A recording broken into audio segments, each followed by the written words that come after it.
అద్భుతంగా ఉంది.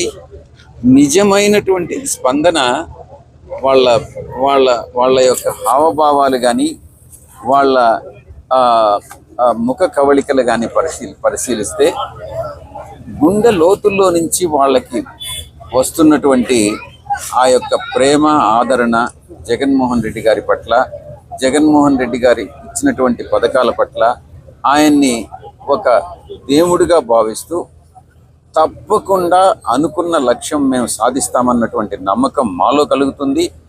మంచి సుపరిపాలన అందిస్తారన్నటువంటి నమ్మకం ప్రజల్లో కూడా ఉంది అని నేను తెలియజేస్తాను. పులివెందులలో ఈ రోజు వైఎస్ జగన్మోహన్ రెడ్డి నామినేషన్ దాఖలు చేశారు. ఎప్పుడెప్పుడు అని వెయిట్ చేస్తున్న మేనిఫెస్టో గురించి అందరూ ఎదురు చూస్తున్నారు సార్, ఏం చెప్తారు ప్రజలకి? మేనిఫెస్టో పూర్తయింది, అది రిలీజ్కి సిద్ధంగా ఉంది. స్వయాన ముఖ్యమంత్రి గారే అది చేస్తారు. అయితే ఈరోజు